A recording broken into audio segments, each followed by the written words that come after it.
Chilling tales for dark nights.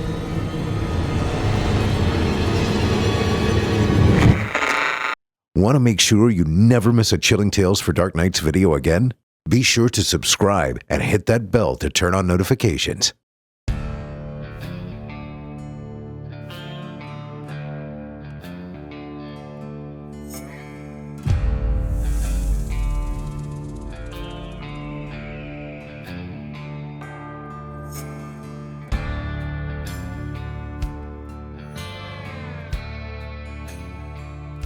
Welcome, friend. Well, there's a sight for sore eyes. Look at you all gussied up, just for me. What are those, Fruit of the Looms? Is that too big an ask, Chester? That people dress up to listen? I beg your pardon. Sometimes I like to pretend this is show business, that's all. Come on in, friend. No pants required.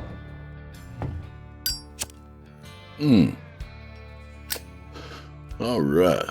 Hey, before we get started, check out simplyscarypodcast.com and consider signing up as a patron. For as little as $5 a month, you get their entire catalog dating back to 2012, ad-free and available to download or stream. You're probably getting tired of hearing this every week, but I'll tell you what, sign up now and I'll never bring it up again, I promise. Same goes for patreon.com/DrewBlood.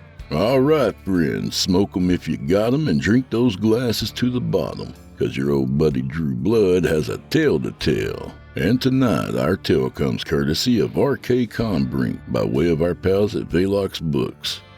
This one's from his big collection, These Lonely Places, available everywhere you get your books in Kindle, print, and audio. So without further delay, from R.K. Kombrinck, I give you Blood Oranges.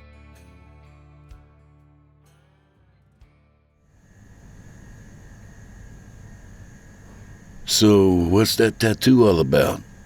Lawrence pointed to the inside of Megan's forearm. She stopped arranging onions and turned her arm outwards, looking down at the drawing inked into her pale skin. It was a human arm, hand outstretched and grasping as it disappeared into a field of lush red flowers. She chuckled self-consciously and shrugged. Lawrence grinned. Does it mean anything? Megan kept her back to him as she hid rough-looking onions behind fresh ones. A memory surfaced, smashing open her 7-year-old brother's piggy bank and taking the $9 to go buy a single Vicodin from a guy up the street. When her mother confronted her, Megan had screamed at her to go fuck herself. Not long after that, her last real friend, Sam, told her they couldn't hang out anymore because she'd become sloppy and mean and intolerable. She started going to meetings. A hard and painful year went by, and at the end of it, she felt like a better person. A sober person, anyway. People were still avoiding her, including her family, but she was proud. She celebrated by getting the tattoo. She wanted to save up to get another one on the other arm, a companion piece that showed a girl climbing out of the poppies triumphant, rescued. She had promised herself after holding down a job for a year and staying sober the whole time, she would do it. Nope, I just thought it was pretty. A small silence fell between them and Lawrence fidgeted, leaning against his push broom. After a few moments, he spoke again. So, you got any big plans this weekend? Megan shook her head. No, not really. Just sitting in my apartment watching movies. By myself, as usual. How about you? Lawrence suddenly turned shy. You're gonna laugh. Maybe. Tell me anyway. The young boy looked around the store as if someone other than Megan might hear. Well, do you know anything about that old building behind the store? Yeah. It used to be a doctor's office or a medical testing lab or something. We used to try and break in there back in the day. Yeah, and now they keep that shit closed up tight. Lawrence dropped his voice to a whisper. 'Cause it's haunted. Megan burst into giggles, drawing strange looks from a customer across the aisle. Lawrence nodded, his expression showing he had expected as much. Yeah, I said you'd laugh. It's true, though. There's lots of stories about that place. Megan leaned against her cart. I know the one about the ghostly security guard with the flashlight. She considered cocking her eyes to the ceiling. And the weird noises. Lawrence shrugged.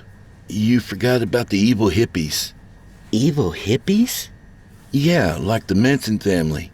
Hanging out, getting high, killing people. She shook her head, her short shaggy hair bouncing. So what's that got to do with your weekend plans? Lawrence pulled his phone from his pocket. I'm gonna bust in there and get a ghost on tape. He was suddenly cut off by a voice calling over the speaker system. Lawrence, please come to the courtesy desk. Lawrence? Damn it, I gotta go. Smoke at midnight? Megan waved her hand at him. Yeah, get going. She pushed a little gray handcart through a pair of swinging metal doors at the far end of the produce department and into a small prep room. A stocky young man with black hair and a beard to match stood at one of the tables, peeling and slicing his way through a pile of huge red oranges. He didn't look up when Megan walked in. She stepped to one of the stainless steel sinks to wash the stink of the onions from her hands. Hey, Gil. He raised one hand without turning around. Hey? She hung the sprayer back on its hook and turned to watch what he was doing. He spun an orange expertly against the blade of his knife, the skin peeling away in one long curled strip. He split the naked fruit down the middle and sliced it into wedges. He set each wedge carefully on a sample tray and licked his fingers after the last one had been placed. You done with that cart? He asked over his shoulder. Kinda late for samples, isn't it? It was nearly 10 and the store was all but empty of customers. He lifted the tray carefully and set it on the cart. He adjusted his heavy-framed glasses and shrugged. I'm here another hour. I'm bored. Might as well. He picked up an orange slice and offered it to her. Want one? She shook her head and made a face. No thanks. I told you I hate oranges. Gil's expression went slack, and Megan realized her tone had been harsh. But, I mean, they do look really pretty. I've never seen oranges like that. Gil smiled. They're specially bred blood oranges. Oh?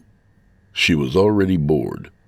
Gil was nice enough, but more enthusiastic about his job than Megan felt was normal. Yes. He popped a slice into his mouth, sucking the juice out with a wet kissing sound before chewing and swallowing it. Most blood oranges are smaller than the common sweet orange, and usually only the flesh gets really red. But these, he looked affectionately at the tray of fruit, these are a subspecies that was deliberately mutated by growers in Sicily. The seeds were sent here to be. Megan held up her hand. You know what? That's awesome. But I've got to get some of that corn shucked and wrapped before my next break. And you want to get those samples out there. He nodded. Yeah, you're right. He turned and pushed the cart out through the swinging doors, calling over his shoulder as he went. See ya! Later, on the bench outside the store, Megan told Lawrence about Gil's blood oranges, rolling her eyes and sighing heavily. Lawrence shook his head. You might think he's boring, but that chick sure don't. He pointed to a small hatchback huddled in a corner of the parking lot near the fence. Gil was behind the wheel, and a young woman with long, slender legs and very short workout shorts was climbing into the passenger seat beside him. Her bright smile was apparent, even at that distance. Megan squinted, nonplussed. That's not his girlfriend, is it? Lawrence chuckled. Nah, your boy's a player. I see him with different girls all the time. He dragged on his cigarette and sat back. He's gonna hit that ass tonight. Megan cuffed him absently on the arm. Don't be crude. She watched as the little car pulled away and drove off into the night. She almost told Lawrence about the scene she had witnessed earlier between Gil and the girl he was with. She had seen them as she passed through the produce department on her way to break. They were standing close together, the woman bent forward, leaning on the sample cart. Her mouth was open, and Gil slowly and delicately slipped one of the orange slices between her lips. Her tongue had peeked out and grazed his fingertips while her eyelids slid shut. The ecstasy on the woman's face as she chewed and swallowed the fruit was, in Meg's opinion, a huge overreaction, and more than a little gross. But for whatever reason, instead of telling Lawrence, Megan simply wrinkled her nose and tossed her cigarette to the ground. She looks like a slut. She stood and stretched. See you later, man. I'm out. She went back to the prep room and worked there till the end of her shift. Later, as she drove home alone to her apartment, Megan found it unsettling that Gil, the know-it-all fruit guy, was with someone that night. Many nights, if Lawrence was to be believed, and she wasn't. She was pretty. She was interested. She could play the violin. She was well-read. She had nice boobs. How could someone like Gil be doing better than her? Stop it. She took a breath. That was the old Megan talking. She had her meetings now and sobriety. She was better than that. She said the serenity prayer, and it seemed to comfort her some. When she stepped into her tiny apartment, she was greeted by the sour smell of dirty dishes, the smell of the careless. It was dark inside. Humps of dirty clothes littered the floor. Welcome home, sweetie. She sighed as she plopped onto the couch in front of the TV. The hours passed slowly and quietly. She found herself imagining what was going on between Gil and his date. Did his beard tickle when they kissed? Was he slipping off her shorts, running his grubby little hands along her long, smooth thighs? Did their mingled tongues taste of citrus? She realized with dismay that she was imagining her own face on the girl's body, and that her hand had strayed down the front of her pants. For a moment she loathed herself and thought to stop, but then, realizing it was all she had, she kept going until she finished. It didn't take very long, and eventually she fell asleep. In local news, police still have no leads on the missing Connorsville woman. 21-year-old Heather Aiken was last seen leaving Forever Fitness on Muncie Avenue last Thursday at around 6 p.m. Aiken's mother reported the disappearance Monday when she stopped by her daughter's apartment after not hearing from her all weekend and discovering several days' worth of mail in the mailbox. Police, using a GPS locator, found her cell phone discarded at the side of a wooded trail in Whitewater State Park. A widespread manhunt has been launched, but so far no clues have been uncovered. If you have any information about Heather Aiken's whereabouts, you are urged to call Crime Stoppers at. When a photo of the missing girl appeared on the TV screen in the break room, Lawrence began choking on the stale donut he had been eating, spitting wet bits of pastry onto the table in front of him. Megan sat up concerned and whacked him on the back.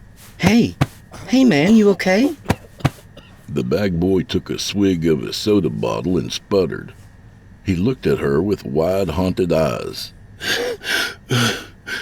Did you see who that was? Megan glanced at the TV.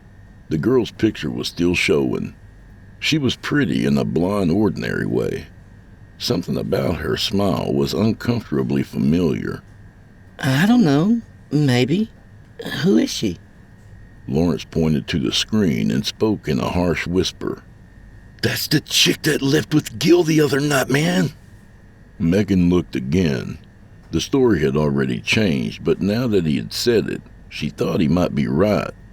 That had been almost a week ago, and she had only seen the girl for a second, but she remembered that smile. She also remembered the way that girl had eaten an orange slice right out of his hand. She had called the girl a slut. Her stomach churned. You sure? Yeah. His expression was miserable. I was checking her out in the store for a while before we went on break. Dude, that was her. Suddenly, a voice came from the doorway behind them. You guys saw us? Lawrence and Megan both turned to find Gil watching them. Nah, man, we was just smoking out on the bench. Lawrence's voice sounded very loud in the little room.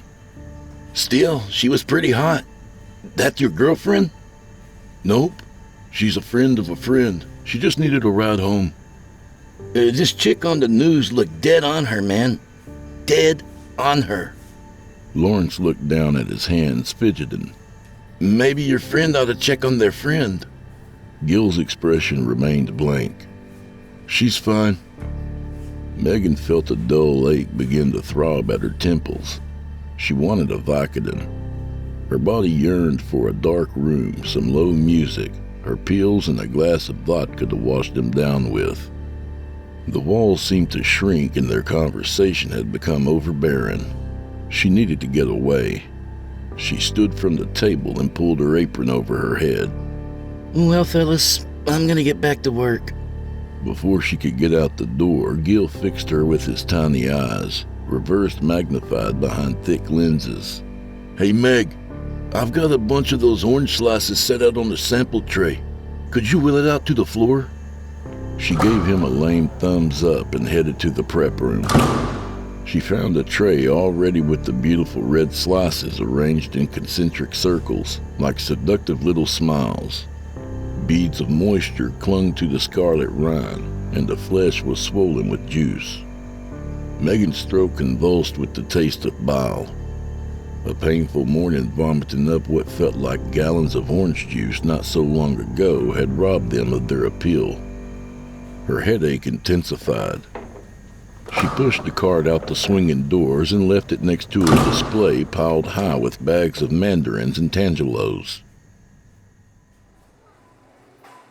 A bit later, as she was tossing old bruised apples into a box, she saw a young mother with a little boy of about 5 or 6 standing by the cart. The woman looked around as if to ask permission to take a slice. Those are free samples, ma'am, Megan called. The woman smiled and thanked her, picking up a slice for herself and one for her son. She popped it into her mouth and worked her lips around it. Her face melted with almost erotic delectation. She pulled a tissue from her purse and wrapped a rind in it.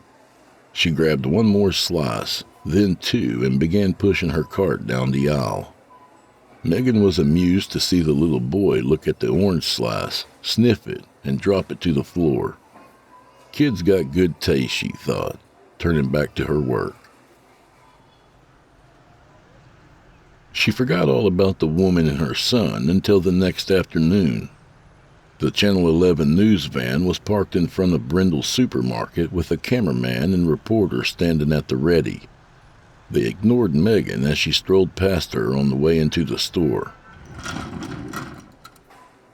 It was Lawrence's night off, so she went to the front desk and confronted the night manager.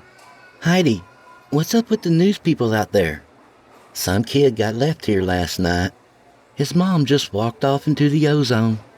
He said one minute she was holding his hand, the next minute she wasn't. He went over to look at the candy rack, and when he turned around, she was gone. Heidi popped her eyes at Megan to emphasize the point. Like, gone. She hasn't answered her call, didn't call any of her family. Nobody's seen her since. Pretty messed up. Megan felt cold. Heidi, I think I saw them last night. Heidi nodded. Yeah, a few people did. Cops will probably come and get a statement from you. Megan drifted back to the produce department in a daze. A throbbing had awakened beneath her temples and her ears felt full of cotton. She remembered the little boy's mother, her face orgasmic as she enjoyed her orange slice. She thought of the way the boy had tossed his aside, wanting nothing to do with it. Then she tried to imagine the woman dropping her son's hand and just walking away from him, disappearing into the night. At the back of the department, she saw Gil rolling stickers onto bell peppers with the labeler. He saw her looking and waved. She felt herself wave back and thought of the other missing girl from the news. 2 plainclothes policemen drifted through the store speaking to all the employees. When they asked her if she had seen the woman and her son, Megan lied and said no. Somehow she was uncomfortable with Gil knowing she had seen or spoken to them. An ugly, uneasy feeling prickled along the back of her neck. At quitting time, she hurried home, glad to be away from the police, the produce department, and Gil. Later in her dreams, 2 missing women became one female shade, wafting through the store in gym shorts, holding onto a faceless little boy, blood-colored footprints trailing behind them. They would turn and smile at her, revealing bright red orange peels staring out from their eye sockets like twin suns. Lawrence continued to insist that Gil was involved in the first girl's disappearance and probably the second one too. He said he believed Gil was sprinkling ground-up roofies onto the oranges or something similar. I swear to God, I would have told the cops to check his ass out. Megan told him she didn't want to hear any more about it. She had to work with Gil, and it was all stupid anyway. He couldn't hurt anybody. He's harmless.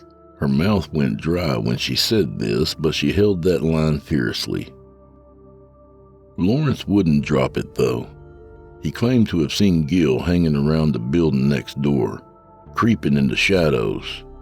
He said he was going to watch the produce clerk closely, catch him in the act.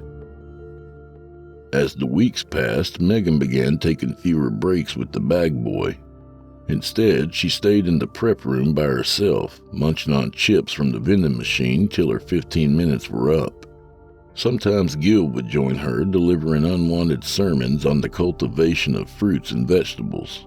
It seemed she had no escape. She kept getting headaches. She'd go home and tumble into bed, her skull buzzing with pain.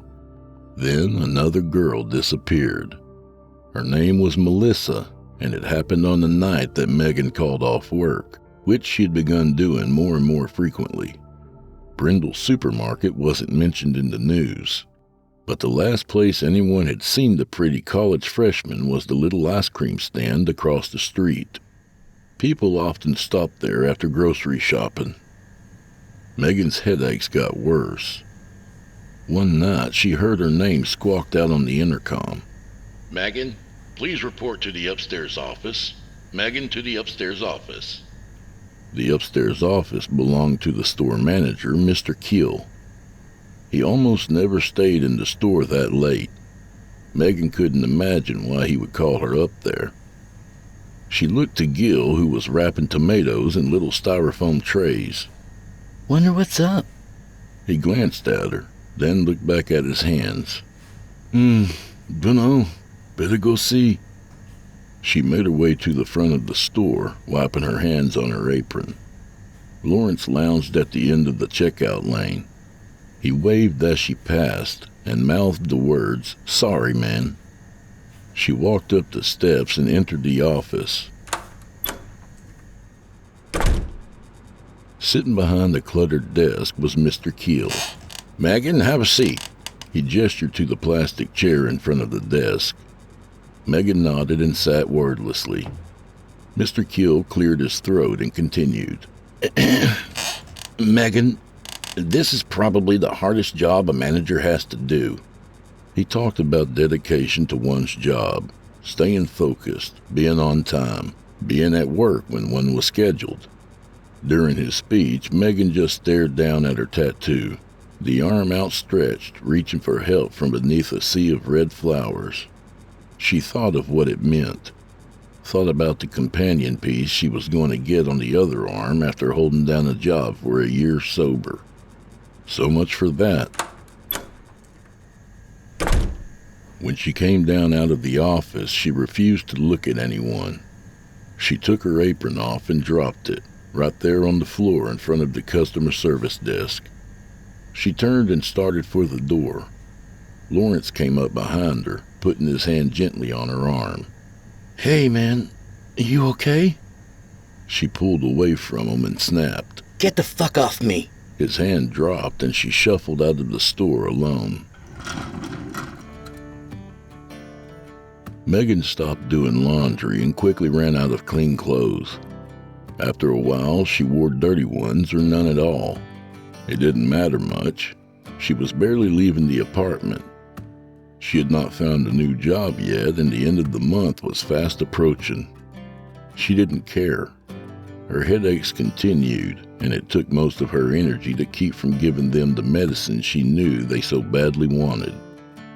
Lawrence kept texting her, wanting to know how she was, if she needed anything, and if she wanted to get together. She didn't want to hear from him or hang out. She deleted them as soon as she got them, and after a while they stopped coming. Then one night her phone started buzzing. It had been a week since she had received a text or call from anyone. She looked at the clock. It was 2:30 in the morning. She had been lying awake, her eyes shut, her head pounding mercilessly as she tried to force her way into sleep. She let the phone go for a while, listening to it vibrate amongst the water bottles and soda cans that littered the nightstand. It wasn't long before the sound became a needle, burrowing into her brain. Finally, she sat up and grabbed it, knocking the drift of garbage to the floor. Its glowing screen hurt her eyes in the dark. When she read the messages, her anger melted immediately to cold curiosity. For the time being, her headache was forgotten. I did it! I'm in the building! I'm gonna get my ghost footage. You should come down here and help me. Miss you, girl. I'm gonna wait for you. Hit me back, please. Just heard something. A ghost? Excited. Text, don't call. Fucking shit, it's Gil in here with me. What the fuck? You awake? I don't know how he got in this place, it's locked. Let himself in with a key. He got a girl with him. As Megan read, the phone suddenly buzzed in her hand and played a sound like tinkling bells. It meant the picture message had come through. She looked at what Lawrence sent and shuddered. The resolution wasn't good and there was a bad glare from some unseen light, but she could make out two people walking down a narrow hallway together. Their backs were to her, but one was obviously a thin woman or girl. The other was a squat male shape. The details were nearly lost, but Gil's denim jacket was recognizable. A chill slid down her spine. She tossed her sweaty sheet aside and swung her feet over the edge of her bed. She typed out a response, wishing her thumbs weren't so fat. Get out of there! Call the police, Lawrence, I'm serious! She hit send and waited, her nerves jangling wildly. A minute later, he texted her back. Fuck that! I just turned 18. I will go to jail for real for trespass. Don't call no cops. I'ma bust him. He ain't shit. Look at this. The bell chimed and another photo popped onto the screen. Lawrence had zoomed in on Gil and his companion. The girl had skinny legs. She seemed very young, a teenager maybe. Gil was pulling her along with one hand. In the other, he gripped something that glinted in the light. Megan couldn't be sure, but thought it might have been a knife. The pounding in her head came back and it was hard to think clearly. What if nothing horrible was going on? What if there was no knife and Gil was just making out with some girlfriend? She didn't want to get everyone in a panic, involve cops over a misunderstanding. Her thumbs worked madly, and she had to retype several words as she sent him another text. I'm coming. Let me in. We'll figure it out together. A moment later, her phone buzzed. Yes, plan. See you soon. Megan sat there a while longer trying to gather her thoughts. She had to get dressed. All she had on was a dirty t-shirt. She tossed her phone on the bed and went to her dresser. Nothing was clean except some socks and underwear. She forewent both, pulling a pair of jeans off the floor and up over her bare hips. She slid her feet into some flip-flops and grabbed her car keys. As she stepped out the door, she looked back at her little apartment. It was a wreck. There were paper plates, bowls, and cups lying everywhere. DVDs scattered around the TV. Clothes draped over nearly every surface. Books, papers. It hurt. This was her. This was who she had become. Who she had always been, with or without the pills. She tried to imagine it cleaned up, herself sitting in it, smiling. Maybe there'd be someone with her. She couldn't quite do it. With a sigh, she closed the door and left.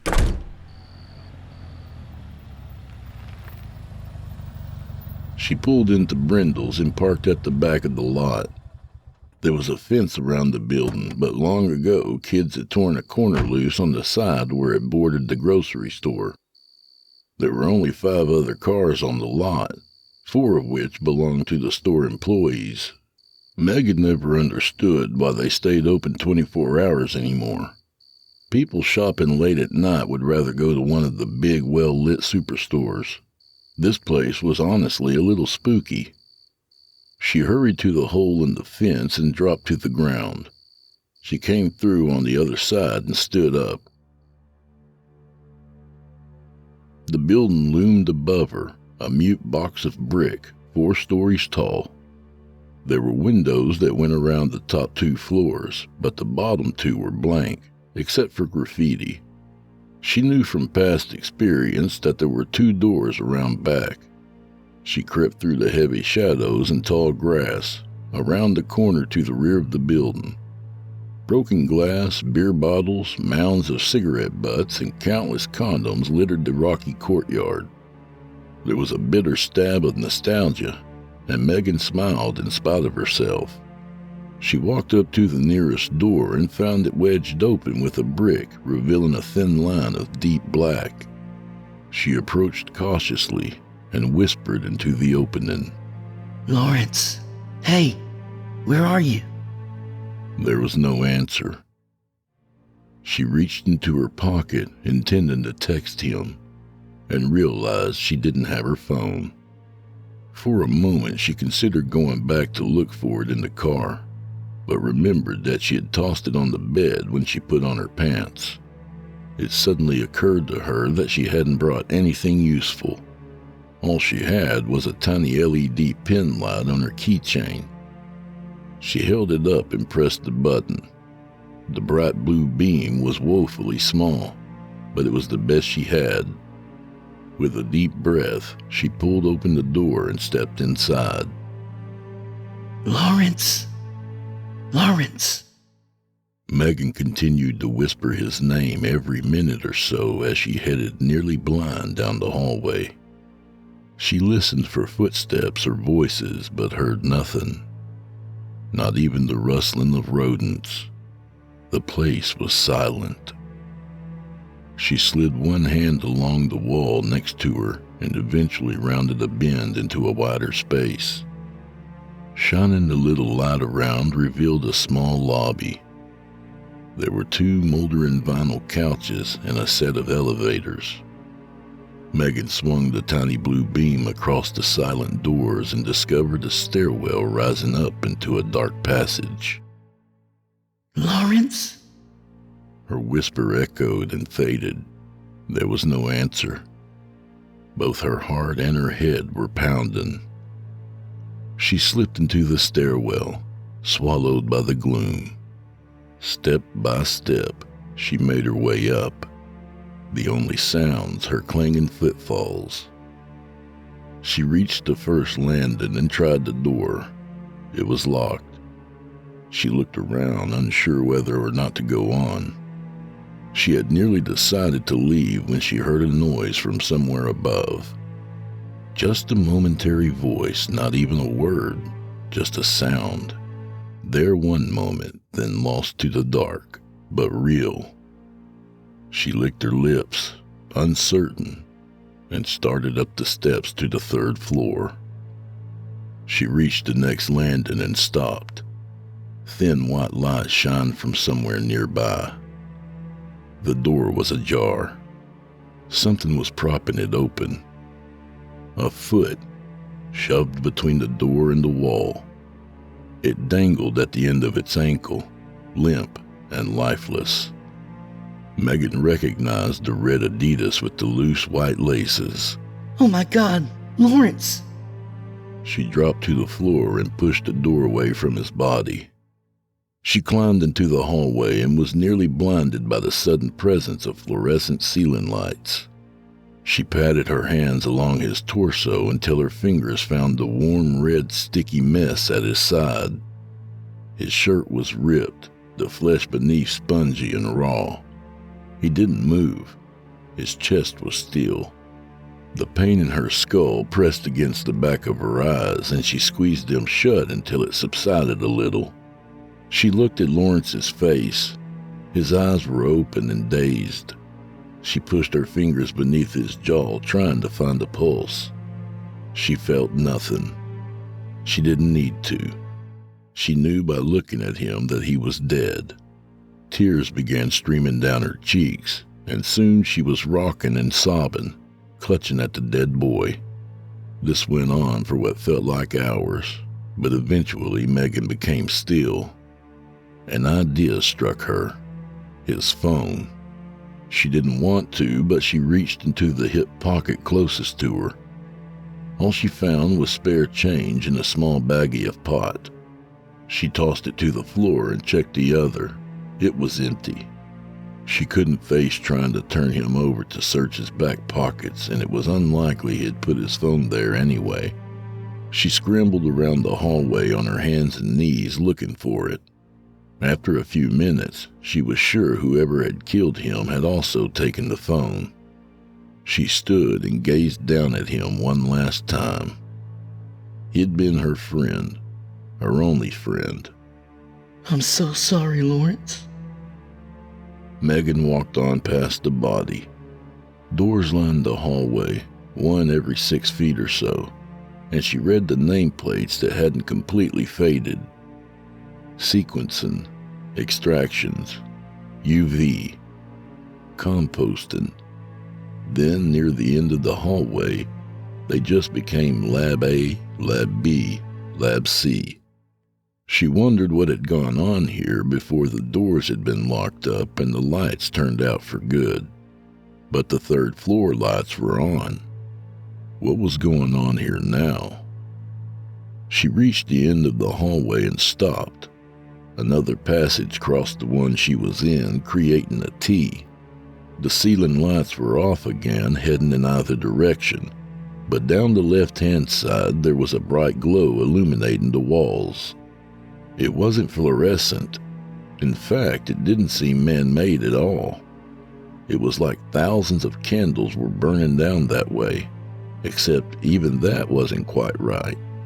Megan turned, squinting into the light, afraid but unable to turn back. She moved forward into the hallway for another 20 feet before it suddenly opened into a wide white room. A set of 3 steps led up to a platform that abutted the wall. In the center of the platform was an open door from which the light spilled like a golden mist. There was a smell, fermentation and rot. It filled her nostrils and brought tears to her eyes. Her head had never hurt this bad. There were also sounds. Footsteps shuffling about beyond the door, and a strange fluttering sound. It was like a wet umbrella being opened and closed. It was accompanied by interruptions in the luminescent flow, like someone passing a hand over a lamp. She stood at the bottom step and called out. Who's in there? "Come on in, Megan. It's okay." She knew the voice. It was dreadfully expected. "I won't hurt you." "Of course not. You're harmless." Megan giggled as she went up the steps and through the door. Whatever she might have been expecting to see in that room, this wasn't it. Her mind felt wobbly as she opened her mouth and screamed. A high-ceilinged chamber opened up before her. There was a platform with 3 steps that led down to an aisle that ran in a square path around the room. In the center of the chamber was a huge open space, and littered across this were the bodies of dead women. Dozens. Dozens of dozens, perhaps. It was hard to say. Many had decayed to the point where they were barely recognizable as human. The stench bloomed around her, rich and intense as she tried to count them. They sprawled head to foot and stacked upon one another like firewood. This was bad enough, but it was the thing clinging to the far wall that really upset her. A huge, glowing plant. Thick vines and tendrils radiated out from a greenish-brown nexus like stiff tentacles, some of them 70 feet long. Large spade-shaped leaves, green and splendid, sprouted all along these, swaying gently. Massive pink and white flowers had blossomed along the thicker vines, their petals opening and closing. It was from deep within their swollen pistils that the light was emanating. The tendrils would move and twist, and the flowers would turn with them, shining like beautiful, awful searchlights. Darker appendages, almost black, split into smaller, grasping tongues of fibrous plant flesh. They snaked over the pile of bodies on the floor, and Megan realized that many of them had found their way into the dead women's bodies, shoving down their throats and between their thighs. She thought of the door in the hallway marked compost, and dry heaved violently. She could hear the soft slitherings as the roots, and this is what the darker vines surely were, pulled out of one spot and sought to suck the nutrients from fresher sources. She looked again to the wall-climbing tendrils, drawn by the glow of the flowers, and noticed the clusters of fat red oranges dangling amidst the leaves, specially mutated by growers in Sicily. "Megan?" She turned to the voice. Gil was kneeling on the floor next to a naked girl. She couldn't have been more than 15 or 16 years old and was very skinny. Her lips and cheeks were sticky with red juice and pulp. She was smiling, her eyes searching the ceiling with dreamlike wonder. "Those are horses, Daddy?" she whispered. The excitement and longing in her voice broke Megan's heart and cut short her squalling. Sudden anger flared within her. She began trembling, her fists clenching and unclenching, and when she found her voice, it rumbled like a summer storm. What are you doing? Gil looked up at her, nonplussed. He blinked behind his glasses. In his hand was a half-eaten blood orange. It hadn't been peeled, just bitten into, skin and all, like an apple. He raised it to his lips and took a chunk out of it, chewing with obvious pleasure. Fertilizing and cultivating this miraculous citrusinesis, the only one of its kind. What? He gestured to the thing that seethed against the wall. It seemed to watch and listen to them. When I busted in here a couple of years ago, it was almost dead. It had been living off of a security guard, a guy in a lab coat, probably a scientist, and maybe one or two others. They were so far gone it was impossible to tell for sure. Its fruit was withered and dry, but I was hungry and it was still beautiful. Nothing like it anywhere else in this world. I was scared, but so hungry. I ate one of the oranges, and a little while after that the voice started. It was low and soothing, like my mother's. It called me friend. It said, I need you. I need your help. Megan looked at the bodies on the floor nearest to her. Horror blossomed in her chest as she recognized the woman who had left her son behind at Brindle's. She lay face down, her head resting between another woman's feet. A thick root was shoved deep in her rectum, turning and rooting somewhere within her guts. Its movement caused the woman's hips to rise and fall slowly in a nightmare mime of intercourse. Megan's heart climbed up her throat and choked her. She looked for the other girl, Heather, but couldn't find her. Without her gym shorts, she was indistinguishable from the other pretty dead girls. With a sob, Megan gazed across the crop of bodies to the heart of the plant. All the flowers had turned and focused on her and Gil. They were spot-lit, the stars of the show, and it was waiting. Gil, please. She could think of nothing else to say. It takes care of me. I was homeless when it found me, Meg. I was nobody. I ate out of garbage cans and shit in doorways. Now I'm special. I take care of it, feed it, protect it, and it takes care of everything else. Tells me everything. What to do, how to do it. I don't have to think much at all. I just eat these. He held the orange out to her. Juice dribbled down his fingers and pattered on the floor. He took another bite and patted the teenage girl's belly. And they don't feel anything. They come along easy as you'd want. They just have a few bites and they come back to me, ready to do whatever they're told. They let me do things. Whatever I want, Megan, before they lay down. If they just eat the fruit. Gil, this is wrong. Her words felt weightless as they left her mouth. It's easy. She shook her head, trying to clear it of pain and confusion. Her brain felt heavy. You tried to get me to eat those things. You tried to make me. She pointed to the woman at her feet. Like that. Gil did not look at the woman. His eyes remained on Megan. I tried to get you to eat the oranges, yeah, but not to make food out of you. He stood and took a step towards her. I want to be your friend. Her eyes widened and a laugh burbled up her throat. Are you kidding? Gil's face was calm and solemn. No, I need help. A friend. It wants me to have one, and I thought... He looked down at his feet, suddenly shy. I just really like you is all.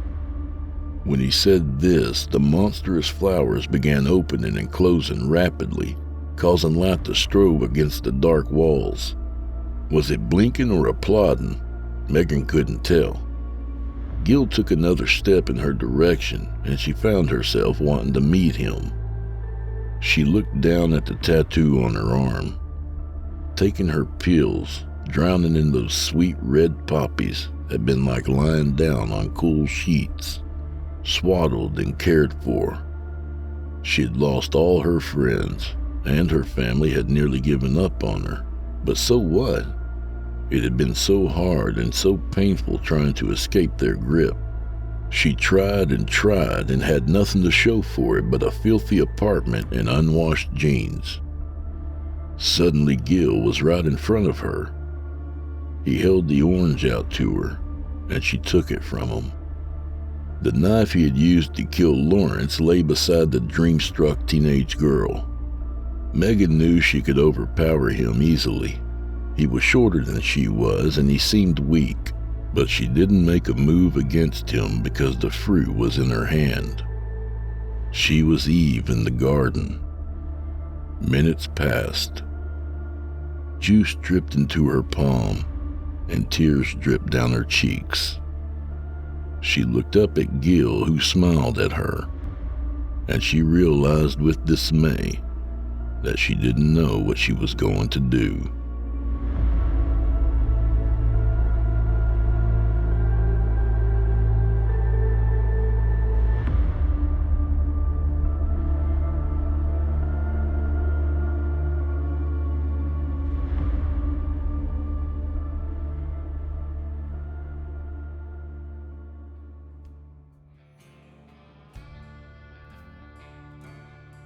That was Blood Oranges by author R.K. Kombrinck. A good reminder that R.K.'s collection, These Lonely Places, is available now from our friends at Velox Books. Check out the link in the show notes or just head to www.veloxbooks.com, where you can find R.K. and plenty of other excellent authors you've heard of on this show. If you're more of a listener, These Lonely Places is available on audible.com. And everyone's favorite goofball and my good friend Geoff Sturtevant would be really happy if you bought a copy. Why's that, you ask? Because old Geoffy narrated it. So get out there and get you a copy, damn it. We don't hear too much about it, but old Geoffy's a hell of a narrator, y'all. A little about the author. R.K. Kombrinck is a writer and artist who lives in Cincinnati, Ohio, with his wife Elise and 2 sons, Colin and Cole. He's a founding cast member of the popular horror podcast Night of the Living Podcast. He likes his iced tea unsweet. And he genuinely believes in Sasquatch. I do too. Thanks, RK. And do old Drew Blood a favor, would you? Subscribe to his podcast wherever you do your listening and leave him a 5-star review and a kind word, even if you're listening on YouTube. He needs soldiers on all fronts to win this battle, and he appreciates it. To hear a premium ad-free edition of tonight's and all the other episodes, visit simplyscarypodcast.com today and click Patrons in the upper menu. You'll find yourself at chillingtalesfordarknights.com, where you can become a patron for as little as $5 per month and get access to their entire audio archive, all ad-free and available to download or stream. Thank you for your time and for supporting our sponsors. When you support our sponsors, you support this show. If you happen to use Facebook, Twitter, Instagram, or YouTube, you can follow and subscribe to Chillin' Tales for Dark Nights there, where you'll get all the latest updates and new releases and have the chance to interact with them each and every week. Oh, and you can find Drew Blood on Facebook and Instagram, and sometimes Twitter. The Drew Blood's Dark Tales podcast is accepting submissions, friend. If you've got a story or two you'd like to be featured on the show, send it to drewbloodhorror@gmail.com. If selected, you'll get the full treatment, 10 bananas.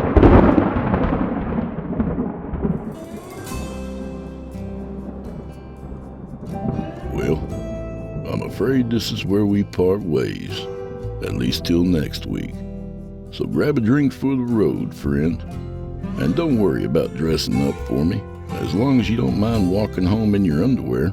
I'd like to say a big hello and a thank you to all the newest patrons who went to patreon.com/Drew Blood and signed up. God bless you. May the wind be at your back, and may the road rise up to meet you. Remember now, every man is sociable until a cow invades his garden, whatever that's supposed to mean. I'll see y'all next week. And go fuck yourselves. Good night, my friends.